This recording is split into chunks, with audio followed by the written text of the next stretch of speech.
NC State and Georgia Tech do differently that you guys have not seen before or prior?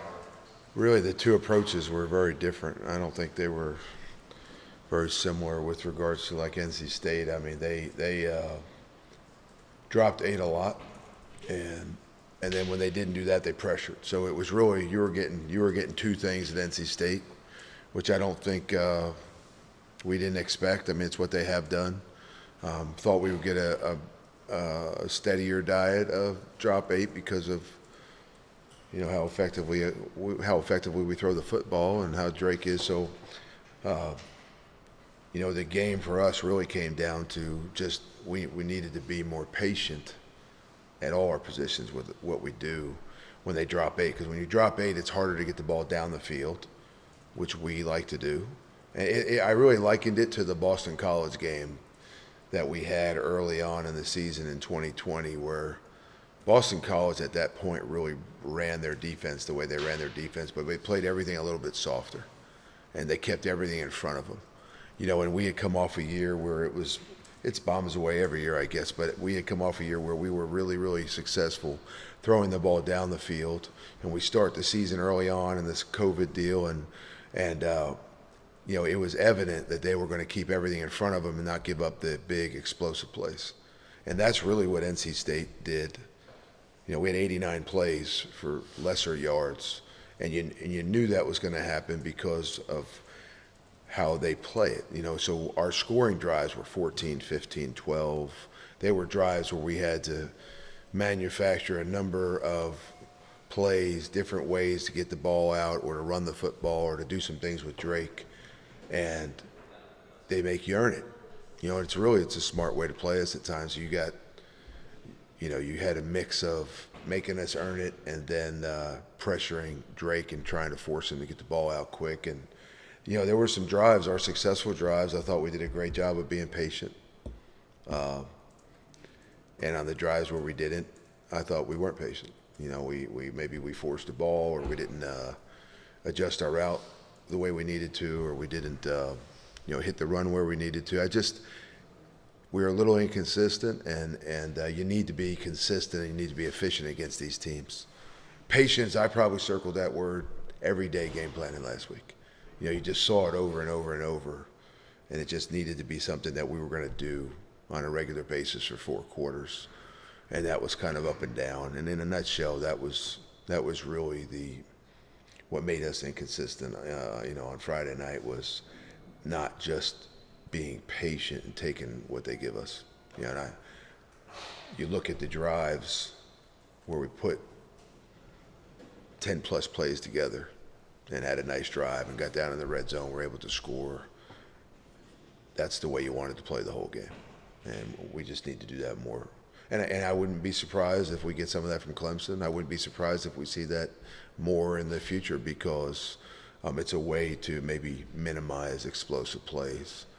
And I think, I've been through countless games where we've seen that, and being patient and really just taking the less exciting, less exotic aspect of the play is what you need to do. There was a really good example.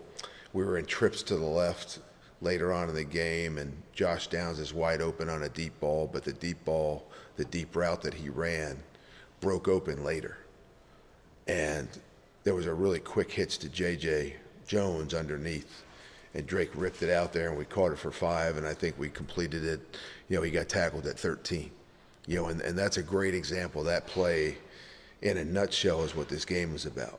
Don't hold it. And I'm not saying this is about Drake. I'm talking about all aspects of the offense. But get it out to what they give you right away, and take what they give you and be patient with it and be happy with it, because 2nd and 5 is a good place to live offensively. And that's really ultimately what the game was all about for us on Friday on offense. When Drake was asked about what went wrong, the first thing he said after the game Friday was they were dropping 8. So you're talking about patience. Is it patience with Drake or patience with the other guys as well? Oh, no, the running backs out of the backfield, and not hesitating with regards to hitting run holes. And for the most part, I thought when we did a good, this is going to sound funny, but when we did a good job blocking, because they're an exceptional run defense, when we did a good job blocking up front, we actually made more money in our run plays than we thought we might. You know, you think if you block it for 3 or 4, you're going to get 5 or 6. And we got our 8s and our 10s and our 12s. We got those things, and we did a good job when we blocked it well. And then we had a number of plays where we missed the back block, or we missed the team, or we weren't quite as physical as we needed to be. And that's where you got your 1s and your negative 1s and your 0s. And so, again, that's part of being a little bit more patient, being consistent. And then you have your swing throws out of the backfield. We take those receivers, settling things down sooner. You know what I mean? Instead of trying to run the bigger route or the deeper route or the route that's going to give them more yards. And that applies to the tight ends as well. It's just a team-wide understanding that this is what they do on defense, and this is what they're trying to minimize, and here's how we beat it. And there were drives on Friday night where we did a good job of that, and those are the drives we scored. And we learned at the end, in the fourth quarter, where it was probably the most urgent. It's funny that in the quarter where there was probably the most urgency, like either we're going to go win this thing right now in the fourth quarter or we're not, we became the most patient. And that's when we put together the most successive positive plays. And it's why we're able to score at the end and get ourselves back into the ball game and send the thing into overtime. Is there a chess match in trying to get them to not drop 8 so much, as part of that, running the ball more effectively? Well, I suppose so. I mean, you'd have to ask Gibby. He's just they mixed it up. They dropped 8 and then they brought pressure, and I'm sure they tried to do that with regards to what our tendencies were. We had an expectation that there was going to be drop 8 on certain down and distance situations, and we had an expectation as to when we thought they might pressure. But they've done a good job all year. That's why they're good on defense. They've done a good job all year of kind of mixing that up a little bit. And so, there's tips and keys that you look for. At the end of the day, I mean, they did a good enough job to win the ball game. We I think, learned that against teams that do that, there's a way to win the ball game, and there's a way to be successful. And we've done it in the past. We just haven't seen it as regularly as we saw it on Friday. And I think it'll help us take a step with regards to addressing, that approach when we play somebody defensively that way. Drake's been so accurate all year. There were a couple throws in the corner of the end zone, notably, that were just off by maybe a foot, maybe a couple inches here or there. He mentioned that that's a tough throw for him, kind of moving left a little bit and having to make that throw. But is there anything you saw that was mechanics or anything that would indicate why just a hair off on a couple of those throws? No, when they drop 8, the safety structure is wider, and so when you're throwing stuff outside, we had 3 great catches on the sideline. All 3 of them were out of bounds. And then that's the game of inches that you talk about. And we just missed Josh in the end zone there on the sideline. I think we had a couple deep balls that we caught and did a good job with, and we just out of bounds. The one of them we bobbled. I mean, we had our share of drops on Friday, but and the kids are going to roll their eyes when I say this, but the better teams, those little things show up. Those little things make a difference. The inches are more noticeable, and they show up. And that's why in practice you work hard to try to be precise, and you try to really, Coach Brown always talks about the same thing that Gene and I do, and that's playing to our standard of where we want to practice at this level and play at this level. And regardless of who the opponent is, you want to be 8 weeks better after 8 weeks, and so on. And because what happens is the overall product, those little things get sharper and sharper and better. And against a better defense, those little things show up. Either they're going to go your way or they're not. And Friday night they didn't. And I think that, along with just understanding how patient we have to be against this kind of defenses, that's to me the difference in Friday night, without question. There's been a year-long rivalry between NC State and Clemson about their defense. Which defense is better? You're going to get a chance to see one back-to-back. I would say that this Clemson front seven is elite. And I would say that you're going to see most of those guys playing at the next level at some point. The front 4 are really, really impressive, and they're really impressive. And the linebacking core, it's hard to say they're the strength because the D-line is good, but that front 7 is Right now, in my opinion, that's the strength of their football team. That's no disrespect to their secondary. I think in a game like this, the thing that comes to my mind and what I've said to our offensive players is we're coastal champs. Nobody handed this to us. We were good enough to earn this, and we're in the ACC championship because we deserve to be there. And now that you're there, this is why you play the game. So why not let it all hang loose and go attack this thing and get after it? And so that's the mentality right now. Like we have earned this thing, and so let's go enjoy it. Let's practice hard and let's attack it on Saturday. And I think that's kind of where we are right now as a program. Phil, you guys gave up 6 sacks against Georgia Tech, only 2 last week.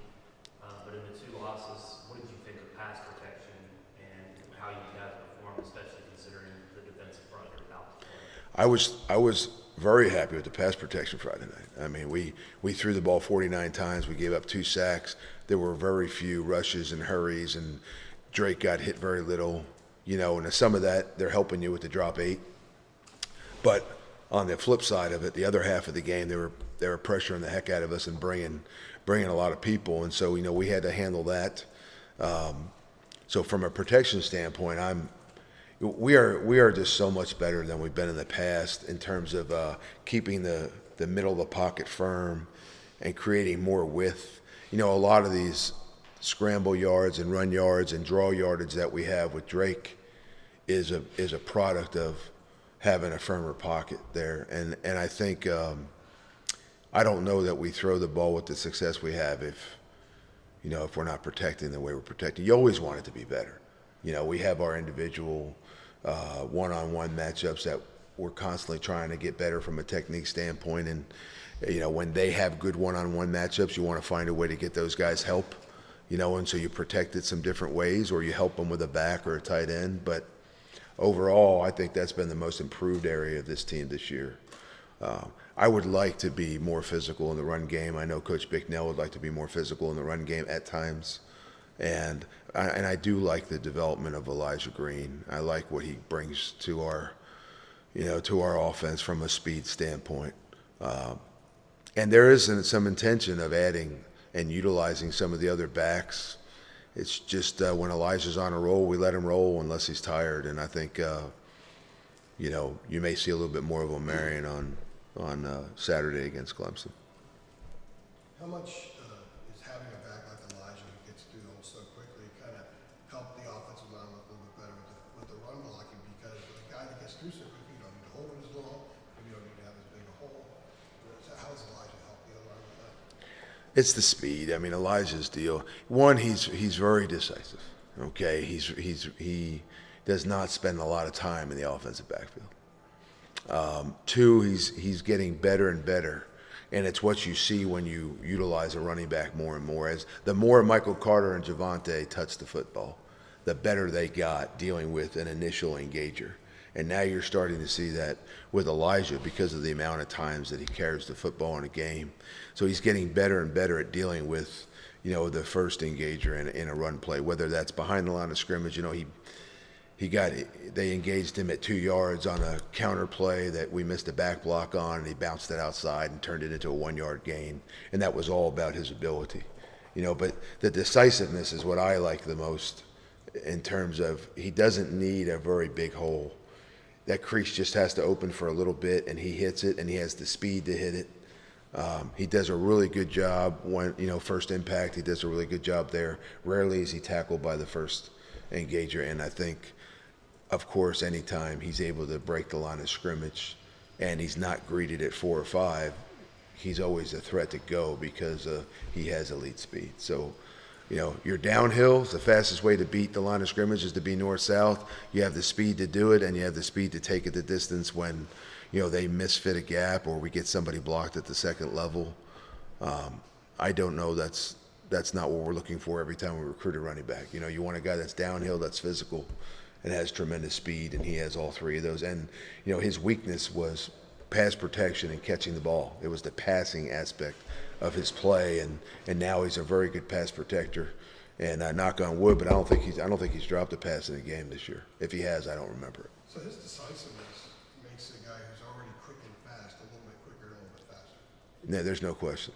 I mean, it's because you can have the speed, and if you know, the more time we spend on the offensive side of the box, the more things break down. Particularly against better defenses like Clemson, Pittsburgh, and NC State, where they're really, really physical. Even Georgia Tech had some really good individual athletes, and they played well, and they were physical in the box. And those teams, you've got to be very, very quick about what you do. You need to be physical. The hole or the gap isn't going to open for very long. And so obviously the more decisive your back, and Omarion does a good job. He doesn't waste a lot of time in the backfield, and that's why we like him. So Caleb was the same way. You know, those guys wanted to beat the line of scrimmage, and that's what you want. That minimizes TFLs, and it gives you an opportunity, you know, to do something against somebody that's greeting you at 4 yards at the second level. I always say, if we've got to coach running backs on that side of the line of scrimmage, then we have the wrong people, right? We're recruiting them to do what they do. It's our job to do a good job up front and schematically to beat the line of scrimmage and then let a running back go be who he is.